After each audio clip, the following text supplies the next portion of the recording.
Class 8th Polity Chapter 1. In this video we will cover the whole Class 8th Polity. So first of all, what is Constitution? तो constitution एक written document होता है जिसके अंदर कुछ rules लिखे होते हैं जिससे कंट्री चलती है. तो कॉन्स्टिट्यूशन रिटन डॉक्यूमेंट में भी हो सकता है और अनरिटन भी हो सकता है. तो रिटन डॉक्यूमेंट में क्या होता है, तो जो पूरा कॉन्स्टिट्यूशन होता है वो एक सिंगल डॉक्यूमेंट के अंदर कोडिफाइड और कॉम्पाइल्ड होता है. और ये वाला जो रिटन डॉक्यूमेंट वाला जो कॉन्स्टिट्यूशन होता है ये सुप्रीम होता है. तो यहाँ पे 2 कंट्री दे रखी हैं, अमेरिका एंड इंडिया. ये एग्जांपल्स के लिए कि इन कंट्री में रिटन कॉन्स्टिट्यूशन है. अनरिटन कॉन्स्टिट्यूशन जो होता है वो एक स्ट्रक्चर डॉक्यूमेंट में कोडिफाइड नहीं होता या एक सिंगल डॉक्यूमेंट में नहीं लिखा होता. वो ऐसे ही बता दिए जाते हैं रूल से राजा महाराजाओं के द्वारा. ये मोनार्क में ज़्यादा होता है, मोनार्क गवर्नमेंट में. तो ब्रिटेन, न्यूजीलैंड और इजराइल के अंदर है ये अनरिटन कॉन्स्टिट्यूशन. 1934 के अंदर कॉन्स्टिट्यूएंट असेंबली की डिमांड की गई थी इंडियन नेशनल कांग्रेस के द्वारा. तो उसके बाद फर्स्ट मीटिंग हुई 9 दिसंबर 1946 और सेकंड मीटिंग हुई 11 दिसंबर 1946. 26 नवंबर 1949 को हमारा कॉन्स्टिट्यूशन बनके तैयार हुआ और इसको 2 साल 11 महीने और 18 दिन लगे पूरा बनने में. और इसका टोटल खर्चा आया 6.4 मिलियन इंडियन रुपीज़. तो 26 नंबर को ये पूरा बन गया था, लेकिन इसको लागू 26 जनवरी को किया गया, 26 जनवरी 1950. और इसी को हम रिपब्लिक डे के रूप में मनाते हैं. हाँ, तो 26 जनवरी 1950 को कॉन्स्टिट्यूशन इम्प्लीमेंटेड किया गया. तो एक देश को कॉन्स्टिट्यूशन की ज़रूरत क्यों होती है? तो जो कॉन्स्टिट्यूशन होता है वो एक सोसाइटी का फंडामेंटल नेचर बताता है और एक देश को सर्व करता है as a set of rules और प्रिंसिपल्स. ठीक है ना, उसी रूल्स से वो देश चलेगा. तो कंट्रीज़ के पॉलिटिकल सिस्टम को डिफाइन करने, मतलब पॉलिटिकल सिस्टम के नेचर को डिफाइन करने में भी कॉन्स्टिट्यूशन हेल्प करता है. तो जो इलेक्टेड लीडर होता है वो अपनी अथॉरिटी का मिसयूज़ भी कर सकता है. तो इसलिए कॉन्स्टिट्यूशन हमें सेफगार्ड प्रोवाइड करते हैं फंडामेंटल राइट्स के रूप में. और कॉन्स्टिट्यूशन ये भी देखता है कि कोई भी एक डोमिनेंट ग्रुप अपनी उस पावर को यूज़ ना करे दूसरी लेस पावरफुल कम्युनिटी के ऊपर. मतलब जो मेजॉरिटी है वो माइनॉरिटी के ऊपर रूल ना करे. और कॉन्स्टिट्यूशन एक और हेल्प करता है हमें अपने आप से बचाने में. मतलब एक अच्छा कॉन्स्टिट्यूशन किसी को भी ऐसी विम्स अलाउ नहीं करता. मतलब अगर किसी ने हमारे देश की लड़ाई चल रही किसी देश से, तो हम सोचते हैं कि मैं भी बम गिरा सकता हूँ उस देश पे. तो कॉन्स्टिट्यूशन हमें इसकी इजाज़त नहीं देता. Next, federalism. तो फेडरलिज्म होता है more than one level of government. हमारी इंडिया के अंदर सेंट्रल गवर्नमेंट है, स्टेट लेवल गवर्नमेंट है, डिस्ट्रिक्ट लेवल भी है और पंचायती राज भी है हर विलेज में. तो ये 3 लेवल की जो डिवीज़न है ये हमें ऑटोनॉमी को एंजॉय करने में हेल्प करती है. ऑटोनॉमी मतलब होता है किसी भी इंडिविजुअल की राइट्स. तो कॉन्स्टिट्यूशन हमें प्रोवाइड करता है, सब्जेक्ट्स की लिस्ट प्रोवाइड करता है तीनों टायर्स को. तो ये भी बताता, लॉ मेकिंग अथॉरिटी देता है ये को. मतलब कॉन्स्टिट्यूशन इस गवर्नमेंट को गाइड करता है और उसको अथॉरिटी प्रोवाइड करता है एक स्टेट को फंक्शन कराने के लिए. इंडियन सिटीजन्स जो हैं वो लॉ और रेगुलेशंस के द्वारा गवर्नड किए जाते हैं, जो कि इन 3 लेवल ऑफ गवर्नमेंट के द्वारा बने होते हैं. पार्लियामेंट्री फॉर्म ऑफ गवर्नमेंट कौन सी होती है? तो जिस कंट्री के अंदर पार्लियामेंट प्रेजेंट होता है जो कि लॉज बनाता है, वो उस कंट्री में हम बोलेंगे कि पार्लियामेंट्री फॉर्म ऑफ गवर्नमेंट है. तो प्राइम मिनिस्टर जो है वो गवर्नमेंट का हेड कंसीडर किया जाता है पार्लियामेंट के द्वारा. Next, separation of powers. तो पावर्स भी बटी हुई हैं. सबसे पहले लेजिस्लेचर वो बॉडी होती है जो लोगों के द्वारा इलेक्टेड किया जाता है, एक रिप्रेजेंटेटिव. तो वो लॉज बनाता है. एग्जीक्यूटिव वो ब्रांच ऑफ गवर्नमेंट होती है जो इन लॉज को इम्प्लीमेंट करता है, जो कि लेजिस्लेचर के द्वारा बनाए गए हैं. और जुडिशरी ये देखता है कि जो लॉज इम्प्लीमेंट की गए हैं वो फॉलो हो रहे हैं या फिर नहीं हो रहे हैं. तो जो सुप्रीम कोर्ट होता है वो हाईएस्ट जुडिशियल बॉडी होता है पूरी कंट्री का, मतलब इंडिया का है। तो ये फाइनल अथॉरिटी कंसिडर किया जाता है to interpret the provisions of the constitution. Constitution के प्रोविजंस में इंटरप्रेट जो करती है, ये फाइनल अथॉरिटी होती है। इसने जो ऑर्डर कर दिया फिर वो करना ही पड़ेगा। तो यहाँ पे कुछ फंडामेंटल राइट्स लिखी हुई हैं। सबसे पहले राइट टू इक्वालिटी जो आर्टिकल 14 to 18 में दिया गया है। राइट टू फ्रीडम जो आर्टिकल 19 to 22 में। राइट अगेंस्ट एक्सप्लॉयटेशन आर्टिकल 23 और 24 में। Right to freedom of religion 26 to 28। Cultural and educational right 29 to 30। Right to constitutional remedies article 32। Now chapter 2, secularism क्या होता है। सेक्युलरिज्म का मतलब है कि रिलीजन और रिलीजन से सेपरेट होना। मतलब कोई कंट्री कब सेक्युलरिज्म बोली जाएगी, जब वो रिलीजन या फिर रिलीजियस बेसिस, मतलब रिलीजन से सेपरेट है या फिर उसके पास कोई रिलीजियस बेसिस नहीं है। मतलब अगर कोई केस वगैरह होता है तो उसके अंदर हम अगर ये नहीं देखते कि कौन से रिलीजन से बिलोंग करता है तो, या फिर उसका रिलीजन क्या है, तो वो कंट्री सेकुलरिज्म कही जाएगी, सेक्युलर कंट्री कही जाएगी। तो सेकुलरिज्म क्यों ज़रूरी है, तो वो इसलिए ज़रूरी है ताकि कोई भी रिलीजियस प्रैक्टिस या रिलीजियस बिलीफ के ग्राउंड पे डिस्क्रिमिनेटेड ना किया जाए। All forms of domination related to religion should end. जो भी रिलीजन से रिलेटेड डोमिनेशन होती हैं वो एंड हो जाए। मतलब अगर कोई इस रिलीजन का है तो उसको ज़्यादा महत्व मिलेगा, तो ये सब चीज़ें नहीं हो देश के अंदर। तो 42nd कॉन्स्टिट्यूशनल अमेंडमेंट में 3 नए वर्ड ऐड किए गए थे, सोशलिस्ट, सेक्युलर एंड इंटेग्रिटी। तो अभी इंडिया का स्टेटस क्या है कि इंडिया एक सोवरेन जो किसी पे डिपेंड नहीं रहती, सोशलिस्ट, सेक्युलर, डेमोक्रेटिक और रिपब्लिक कंट्री है। तो किसी भी स्टेट को रिलीजन से सेपरेट करना क्यों ज़रूरी है, टू फंक्शन डेमोक्रेटिकली। डेमोक्रेटिक का मतलब ही ये है कि उसमें इक्वालिटी होनी चाहिए, ठीक है ना। इंटर रिलीजियस डोमिनेशन मतलब कोई भी एक रिलीजन की कम्युनिटी दूसरे कम्युनिटी को डोमिनेट ना करे। और उसके बाद है freedom to interpret religious teaching differently. मतलब अपनी अपनी जो रिलीजियस टीचिंग्स हैं उनको दूसरों तक पहुंचाना। इंट्रा रिलीजियस डोमिनेशन मतलब आप दूसरे रिलीजियस के लोगों से कुछ नहीं कह सकते, अपने रिलीजियस के लोगों से आप कुछ कर सकते हो, उनको आप रिलीजियस टीचिंग्स दे सकते हो। Steps taken by Indian state to protect secularism in India. Secularism को प्रोटेक्ट करने के लिए इंडिया में क्या क्या स्टेप्स लिए गए हैं, तो वेरियस वेज हैं डोमिनेशन को प्रिवेंट करने के। सबसे पहले strategy of distancing itself from, तो उन्होंने स्ट्रेटजी बनाई कि वो खुद रिलीजन से दूर रहेंगे। उसके बाद वो किसी भी स्टेट से इंटरफेरेंस नहीं करेंगे रिलीजियस प्रैक्टिसेस के मामले में। और स्ट्रेटजी ऑफ इंटरवेंशन, अनटचेबिलिटी जो है वो बिल्कुल ख़त्म कर देंगे वो, तो इसलिए।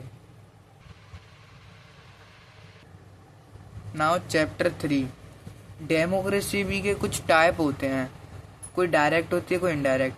तो डायरेक्ट मतलब डायरेक्ट जो डेमोक्रेसी होती है वो उन कंट्रियों में लागू की जाती है जहाँ पे जहाँ की पॉपुलेशन बहुत कम है, फॉर एग्जांपल स्विट्ज़रलैंड। लेकिन इनडायरेक्ट में क्या होता है, सिटीजन्स वोट देते हैं यूनिवर्सल एडल्ट फ्रेंचाइजी पे बेस्ड। तो यूनिवर्सल एडल्ट फ्रेंचाइजी का मतलब है कि देश के सारे एडल्ट्स वोट दे सकते हैं। तो सिटीजन्स अपने रिप्रेजेंटेटिव को कंसेंट देते हैं, उन पे विश्वास रखते हैं कि वो कुछ भला करेंगे हमारे लिए, इसलिए उनको वोट देते हैं। तो सिटीजन्स की डिज़ायर, पार्टिसिपेशन और कंसेंट पार्लियामेंट को ध्यान में रखना चाहिए। और मतलब वो ये चीज़ें ध्यान में रखते हुए डिसीजन मेकिंग करती है। जो पार्लियामेंट है वो डेमोक्रेसी के अंदर मतलब हेडिंग है पार्लियामेंट। डेमोक्रेसी के अंदर participation, decision making, consent of citizens, ये सब मिलकर एक डेमोक्रेटिक गवर्नमेंट बनाता है। Decision making, why should people decide, लोग क्यों डिसाइड करने चाहिए डिसीजन मेकिंग में, मतलब लोग क्यों डिसीजन लेना चाहिए, लोगों को क्यों लेना चाहिए। 15 अगस्त 1947 में हमें इंडिपेंडेंस मिली 200 सालों के बाद। इंडिपेंडेंस के लिए तो हमने स्ट्रगल किया बहुत लोगों ने, जो कि अलग अलग बैकग्राउंड से आते थे। और उन्होंने स्ट्रगल क्यों किया? ताकि हम आज़ाद हों और हमें गवर्नमेंट में पार्टिसिपेशन मिले, हमें फ्रीडम मिले और हमें इक्वालिटी मिले। पार्टिसिपेशन कैसे? इलेक्शन के द्वारा, उसमें वोटिंग करके। नाउ पार्लियामेंट में प्रेसिडेंट होता है, प्रेसिडेंट हेड होता है पार्लियामेंट का। और इनके अंदर दो और हाउसेस होते हैं, राज्यसभा और लोकसभा। तो अब पार्लियामेंट का अपर हाउस होता है राज्यसभा और लोअर हाउस लोकसभा। तो राज्यसभा में स्टेट के रिप्रेजेंटेटिव्स आते हैं जिनके इनडायरेक्ट इलेक्शन होते हैं।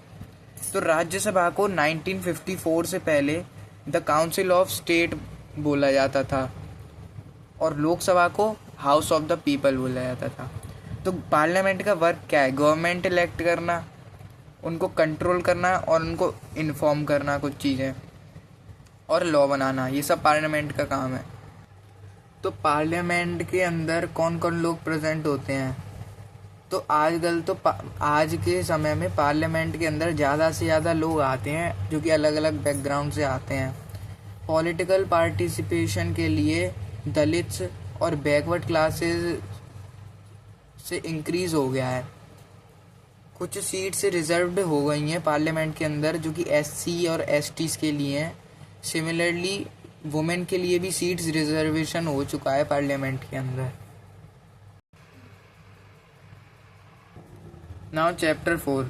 तो इंडिया का जो जुडिशियल सिस्टम है वो एक इंटीग्रेटेड जुडिशियल सिस्टम है। मतलब इंटीग्रेटेड का मतलब होता है कि 2 या 3 चीज़ें हैं, उनको हमने जोड़कर एक बना दिया। तो इसी तरीके से इंडिया का जुडिशियल सिस्टम कुछ ऐसा है। डिस्ट्रिक्ट लेवल पे जो कोर्ट होते हैं वो सबऑर्डिनेट कोर्ट्स होते हैं। उससे ऊपर आते हैं हाई कोर्ट्स जो कि स्टेट लेवल पे होते हैं, और सबसे ऊपर आता है सुप्रीम कोर्ट जिसको अपेक्स भी बोला जाता है। तो एक अपीलेट सिस्टम होता है, मतलब अगर किसी कोर्ट से ऑर्डर मिला पर हम उससे खुश नहीं हैं, इसलिए तो हम उसके ऊपर वाले कोर्ट, जैसे डिस्ट्रिक्ट अगर कोर्ट से हमें कोई ऑर्डर मिला लेकिन हम उससे खुश नहीं हैं, तो इसलिए हम उससे ऊपर वाले हाई कोर्ट पे अपील करेंगे। तो डिसीजन हाई कोर्ट्स के द्वारा जो डिसीजन लिए जाते हैं वो लोअर के कोर्ट के ऊपर बाइंड हो जाते हैं, मतलब वो उसको चेंज नहीं कर सकते। Now role of the judiciary. Judiciary का काम क्या होता है? जब कोई लॉ तोड़ा जाता है तो वो जुडिशरी उसको सजा देने का काम करता है। डिस्प्यूट रिजोल्यूशन, कहीं पे रिजोल्यूशन हो गया, फाइट हो गई, कॉन्फ्लिक्ट हो गया, तो उसको सही करने का, मतलब सॉल्व करने का काम जुडिशरी का होता है। और डिस्प्यूट किस किस के बीच हो सकता है? सिटीजन्स एंड स्टेट गवर्नमेंट के बीच, सेंट्रल एंड स्टेट गवर्नमेंट के बीच, या 2 स्टेट गवर्नमेंट्स के बीच। तो एक मैकेनिज्म होता है जुडिशियल रिव्यू। जुडिशियल रिव्यू मतलब अगर कोई लॉ ऐसा है जो कॉन्स्टिट्यूशन के बेसिक स्ट्रक्चर का वायलेशन कर रहा है तो फिर उस लॉ को वो हटा देगा। बेसिक स्ट्रक्चर मतलब Republic status, fundamental rights, rule of law, sovereignty, secularism, अगर इनका वायलेशन कर रहा है तो उस लॉ को हटा दिया जाएगा। Next, enforcing fundamental rights. हर सिटीजन सुप्रीम कोर्ट या हाई कोर्ट के पास जा सकता है अगर उसकी फंडामेंटल राइट का वायलेशन हुआ है। वायलेशन मतलब होता है उल्लंघन। आर्टिकल 21 में ये दिया, कुछ फंडामेंटल राइट्स दी हैं, जैसे right to life, right to health और राइट टू फूड। तो यहाँ इस टॉपिक से कुछ क्वेश्चंस बनते हैं। सबसे पहला क्वेश्चन कि हमारे देश में जुडिशरी होना क्यों इम्पोर्टेंट है, इंडिपेंडेंट जुडिशरी का कॉन्सेप्ट, और उसके बाद इंडिपेंडेंट जुडिशरी का कॉन्सेप्ट ये रहा, और उसके बाद कॉन्स्टिट्यूशनली गारंटीड जो जुडिशियल इंडिपेंडेंस है वो डेमोक्रेसी के अंदर ज़रूरी है, ये कहना है। तो इंडिपेंडेंट जुडिशरी, हमने कभी कभी ये सुना होगा कि रिच और पावरफुल लोगों ने जुडिशियल प्रोसेस को इन्फ्लुएंस करते हैं।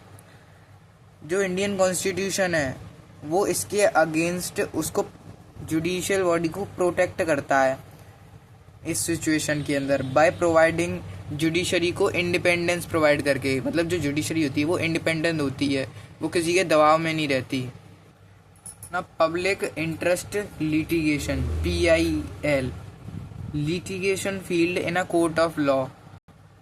मतलब अगर कहीं पे कोई क्राइम हुआ है तो कोर्ट के अंदर एक लिटिगेशन फाइल की जाएगी, एक्शन लिया जाएगा उसके तहत। पब्लिक इंटरेस्ट की प्रोटेक्शन के लिए ये बनाया गया है।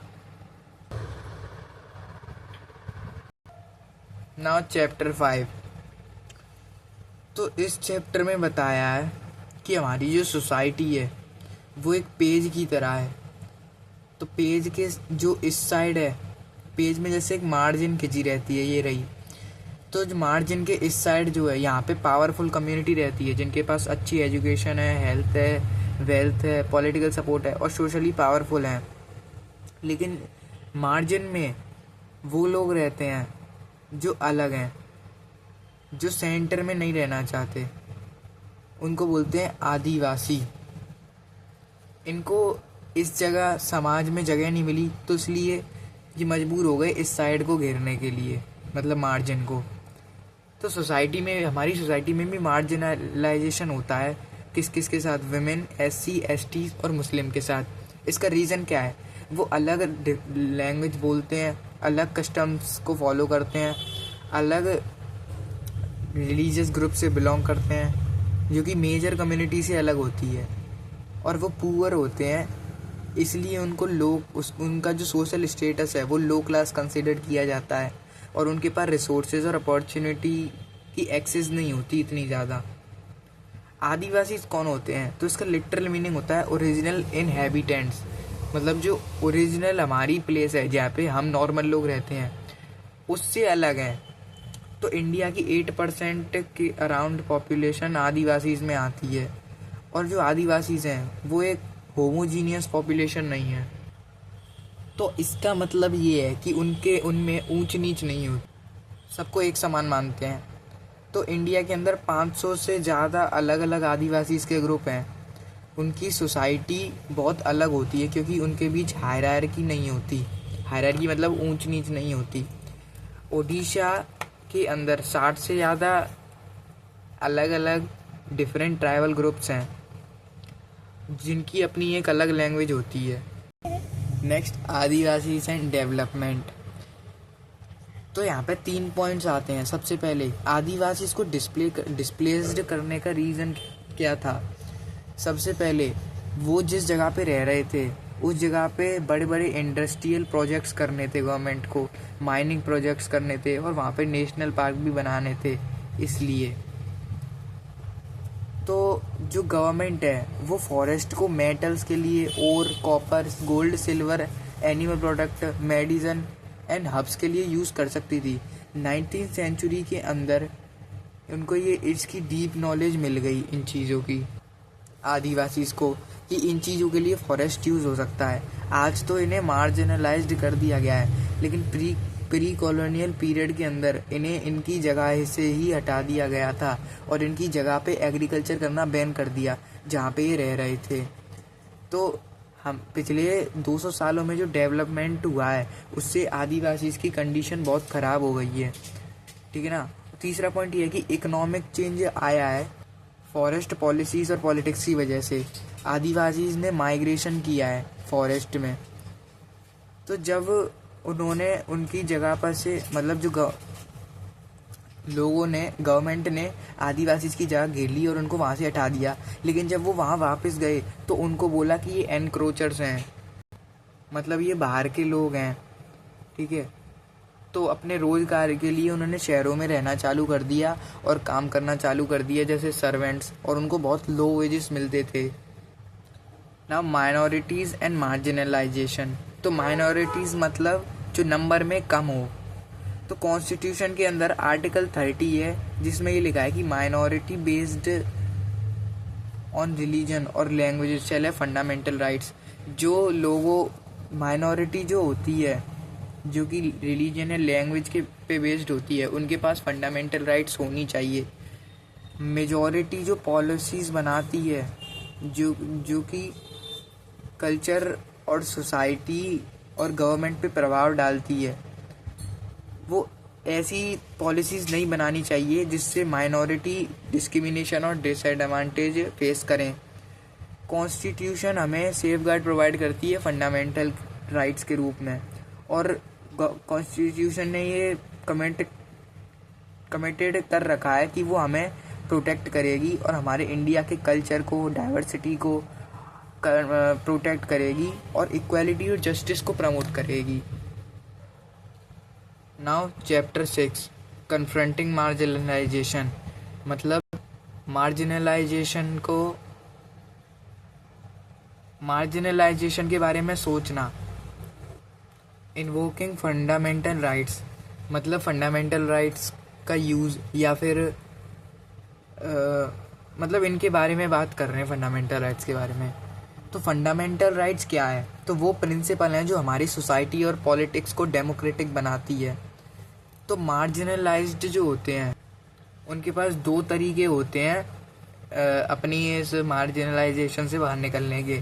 सबसे पहले अपने फंडामेंटल राइट के ऊपर इंसिस्ट करना, मतलब इस पर स्ट्रांगली एक्ट करना और गवर्नमेंट को फोर्स करना कि इनजस्टिस को ख़त्म करे, और गवर्नमेंट को इन्फोर्स करना कि हमारे लिए भी ये लॉ बने हैं। उन गवर्नमेंट को ये बताना कि हमारे पास भी फंडामेंटल राइट्स हैं।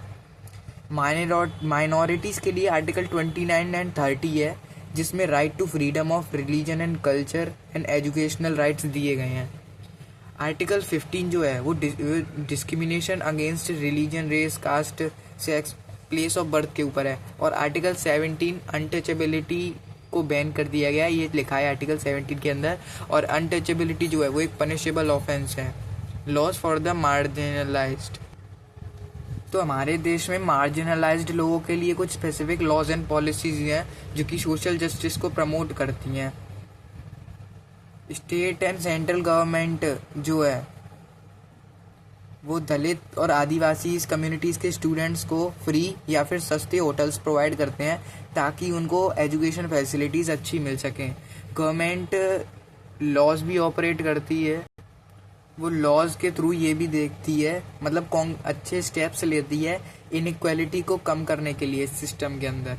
Protecting the rights of Dalits and Adivasi, तो जो शेड्यूल कास्ट और शेड्यूल ट्राइब्स हैं, एक एक्ट है प्रिवेंशन ऑफ एट्रोसिटीज़ एक्ट 1989 जो 1989 में पास्ड किया गया था। वो रिस्पॉन्स में पास्ड किया गया था दलित्स के द्वारा जो डिमांड्स की गई थी उनके रिस्पॉन्स में, और अदर ट्राइबल ग्रुप्स के द्वारा भी, जो कि इल ट्रीटमेंट और ह्यूमिलेशन जो वो फेस कर रहे थे उसके रिगार्डिंग में थी। तो इन दोनों चैप्टर से ये कुछ क्वेश्चंस बनते हैं कि जो फंडामेंटल राइट्स हैं वो हमारी सोसाइटी और पॉलिटी को डेमोक्रेटिक कैसे बनाते हैं, और फंडामेंटल राइट्स का डेमोक्रेसी में इम्पोर्टेंस क्या है, और अभी आदिवासी की करंट सिचुएशन क्या है, और गवर्नमेंट ने आदिवासी की लाइफ बेटर बनाने में कहाँ तक पहुँची है, और आदिवासी की जो कंडीशन है उनको इम्प्रूव करने के लिए गवर्नमेंट ने क्या क्या किया है। तो ये सब क्वेश्चंस हैं। नाउ चैप्टर 7, तो पब्लिक फैसिलिटीज़ का मतलब क्या होता है? तो बेसिक एमिनिटीज़, जो बेसिक ज़रूरतें होती हैं जैसे water, electricity, road, public transport, school, university, तो ये पब्लिकली अवेलेबल हैं, तो उनको हम कलेक्टिवली बोलेंगे पब्लिक फैसिलिटीज़। कॉन्स्टिट्यूशन के अंदर राइट टू लाइफ जो कि आर्टिकल 21 है, वो ये कहता है, उसमें गवर्नमेंट ये इंश्योर करती है कि पब्लिक फैसिलिटी सबको मिल रही हैं एडिक्वेट, मतलब इनफ। वाटर स्ट्रेस, तो वाटर स्ट्रेस एक एनवायरनमेंट इशू है। इसके कंपोनेंट्स क्या होते हैं, इसके factors? Access of water, quality of water और अवेलेबिलिटी ऑफ वाटर, मतलब कितने लोगों को वाटर की एक्सेस है, वाटर की क्वालिटी कैसी है, और अवेलेबिलिटी कितनी है, कितना मात्रा में मिल रहा है पानी। तो water stress, insufficient fresh water resource इसका मतलब है। तो एक रिपोर्ट आई जिसमें ये बताया गया कि 1.1 बिलियन लोग पूरे वर्ल्ड में पानी की कमी से जूझते हैं। नीति आयोग ने ये बताया कि around 45% of India facing high to severe water stress, वो भी पानी की कमी से जूझते हैं। 45% इंडिया के अंदर। 2017 में एक global risk report by economic forum आई थी, उसमें ये बताया गया कि वाटर क्राइसिस भी थर्ड ग्लोबल रिस्क बन सकता है। मतलब जैसे ग्लोबल वार्मिंग है वैसे। तो गवर्नमेंट ने कुछ स्कीम्स बनाई हैं इसके ऊपर, जैसे अटल भूजल योजना। तो ये स्कीम ग्राउंड वाटर मैनेजमेंट को इम्प्रूव करने के लिए बनाई गई है इंडिया के अंदर, सस्टेनेबल वाटर यूज़ को प्रमोट करके और कंजर्वेशन प्रैक्टिसेस को प्रमोट करके। उसके बाद जल शक्ति अभियान भी एक स्कीम है जो कि वाटर कंजर्वेशन और सस्टेनेबल डेवलपमेंट और रेन वाटर हार्वेस्टिंग को प्रमोट करती है। Right to safe water drinking, तो ये पार्ट है आर्टिकल 21 का, जो कि है right to life. Right to life में सभी आ जाते हैं, जो भी चीज़ जीने के लिए इम्पोर्टेंट होती है। तो जो यूएन है वो ये कहता है कि सभी को sufficient, safe, acceptable, physically accessible और अफोर्डेबल वाटर मिलना चाहिए। तो हर पर्सन का जैसे कि एक राइट होता है, चाहे वो गरीब है या अमीर, कि उसके पास सफिशिएंट अमाउंट ऑफ वाटर हो एक अफोर्डेबल प्राइस पे। तो इसका मतलब ये हो गया कि यूनिवर्सल एक्सेस टू वाटर है, मतलब पूरे यूनिवर्सल एक्सेस टू वाटर, इसका मतलब ये हो गया। सस्टेनेबल डेवलपमेंट गोल 6 में ये आता है clean water and sanitation. Sustainable development के कुछ गोल्स होते हैं जो हमारी कंट्री को सुधारने में बनाए गए हैं। तो 1600 इंडियन से ज़्यादा जिनमें से ज़्यादातर के बच्चे 5 साल से ऊपर के होते हैं, उनकी रोज़ डेथ हो जाती है वाटर रिलेटेड डिसीज़ के द्वारा, जैसे डायरिया, डायसेंट्री, कोलेरा और भी बहुत सारी। तो सेफ ड्रिंकिंग वाटर की एक्सेस इन डेथ्स को प्रिवेंट करने में हेल्प कर सकती है, इसलिए क्लीन वाटर बहुत ज़्यादा इम्पोर्टेंट होता है। Chapter 8, that is the last chapter of this book. Social justice क्या होता है? सोशल जस्टिस का मतलब ये होता है कि everyone deserves equal economic, political and social rights and opportunities. मतलब हर इंसान इक्वल इकोनॉमिक, पॉलिटिकल और सोशल राइट्स डिज़र्व करता है और अपॉर्चुनिटीज़ भी। एक लॉ सोशल जस्टिस को प्रमोट कैसे करता है? एक लॉ है लॉ ऑन मिनिमम वेजेस। ये ज़रूरी क्यों है? वर्कर जो हैं वो बैडली नीड वर्क, वो मजबूरी में कोई भी काम करने को तैयार हैं, चाहे उनको कम वेजेस मिले, लेकिन काम तो करना पड़ेगा। तो लॉ गुड क्वालिटी, एक लॉ सामान की क्वालिटी, यहाँ पे गुड अच्छा वाला गुड नहीं है, गुड्स मतलब सामान, तो सामान की क्वालिटी को लेकर भी एक लॉ आया है, क्योंकि अगर क्वालिटी अच्छी नहीं हुई तो जो कंज्यूमर है उसको रिस्क हो सकता है बीमारी का। तो जो ज़रूरी चीज़ें होती हैं वो महंगी नहीं हो, ताकि कोई भी पुअर भी उसको एक अफोर्डेबल प्राइस पे ख़रीद सके। तो जॉन रोल्स एक फ़िलोसोफ़र थे जिन्होंने ये बताया, उन्होंने ये बोला कि इमेजिन करो हम एक वेल ऑफ इग्नोरेंस, एक पर्दे के पीछे हैं और हमें ये नहीं पता कि उस पर्दे के उस साइड क्या है। मतलब हमारा सोशल स्टेटस कुछ लोगों से अलग होता है, कुछ लोगों के पास अलग राइट्स, रिसोर्सेज होते हैं। तो सोसाइटी के लिए जस्टिस चाहिए। मतलब मान लो ये सोसाइटी है, तो एक तरफ लोअर कास्ट के लोग हैं जो कम पावरफुल हैं और एक पर अपर कास्ट के लोग हैं जो ज़्यादा पावरफुल हैं। तो इन दोनों के बीच एक पर्दा पड़ा हुआ है, तो इनकी तरफ कोई देखता ही नहीं है। इसको बोला है वेल ऑफ इग्नोरेंस। तो इसलिए इस सोसाइटी के लिए भी जस्टिस चाहिए। Provisions in constitution to promote social justice. Social justice को प्रमोट करने के लिए कॉन्स्टिट्यूशन के अंदर कुछ प्रोविजंस हैं। आर्टिकल 23 एंड 24 में ये दिया गया है right to against exploitation. Exploitation मतलब हिंदी में इसका होता है शोषण मतलब। तो आर्टिकल 23 में दे रखा है ट्रैफिक इन ह्यूमंस एंड बेगर। तो ह्यूमंस के बीच बहुत ट्रैफिक है और बेगर के मतलब भिखारियों के बीच भी। तो ह्यूमंस को बहुत ज़्यादा काम चाहिए, तो फोर्स्ड लेबर के रूप में उनको यूज़ करते हैं, जो कि प्रोहिबिटेड और पनिशेबल कर दिया गया है अभी। और आर्टिकल 24 में ये है कि जो 14 साल से कम के बच्चे हैं उन्हें किसी भी फैक्ट्री या माइन में काम करने के लिए नहीं रखना चाहिए, या किसी भी हजार्डियस एम्प्लॉयमेंट नहीं देनी चाहिए 14 ईयर्स से नीचे के बच्चे को। सेंसस 2011 की एक रिपोर्ट ये बताती है कि 5 साल से 14 साल के बीच में जो बच्चे होते हैं, तो 4 मिलियन 40 लाख बच्चों से ज़्यादा पाए गए जो हजार्डियस वर्क करते थे, मतलब खतरनाक काम जिसमें जान वगैरह भी जा सकती है, फैक्ट्री और माइन के अंदर जो होते हैं। Platform for effective enforcement for no child labour, जिसको हम पेंसिल बोलते हैं, एक बॉडी है। ये किस लिए बनाई गई? इस एक्ट को मॉनिटर करने के लिए। तो ये एक्ट पार्लियामेंट ने बनाया था। 1986 एक्ट प्रोहिबिटेड कर देता है, मतलब ये 14 से 18 की एज में भी जो ऑक्यूपेशन करते हैं बच्चे, उसको भी बैन कर दिया था, और ये कॉग्निजेबल ऑफेंस बन गया था। तो ये बॉडी ये देखती है कि इस रूल को फॉलो किया जा रहा है या फिर नहीं। राइट टू हेल्दी इन्वायरमेंट, ये भी है हमारे कॉन्स्टिट्यूशन में। फ्रेश एयर एंड वाटर हो, गवर्नमेंट इस चीज़ के लिए रिस्पॉन्सिबल होती है कि जो ट्रांसपोर्ट होते हैं वो बहुत पॉल्यूशन छोड़ते हैं, क्योंकि वो पेट्रोल, सीएनजी और इलेक्ट्रिक, ये इस तरह के ट्रांसपोर्ट होते हैं। ये इलेक्ट्रिक और सीएनजी इतना पॉल्यूशन नहीं छोड़ते, पर इसको इलेक्ट्रिसिटी जनरेट करने में भी तो पॉल्यूशन ज़्यादा है ना। तो इसका सॉल्यूशन क्या निकाला?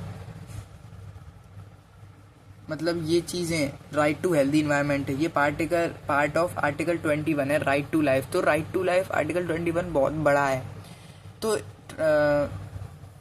ये जो पॉल्यूशन फैलाने का सॉल्यूशन क्या निकाला कि, तो सॉल्यूशन ये निकाला कि इम्प्लीमेंटेशन ऑफ फाइन्स, कचरा फेंकने में, मतलब नदियों में कचरा फेंकने पर और पब्लिक प्लेसेस पर पेशाब करने पर फाइन्स लगा दिया। What are laws for environmental protection in India? Environmental protection India के अंदर उसके लिए क्या क्या लॉज हैं?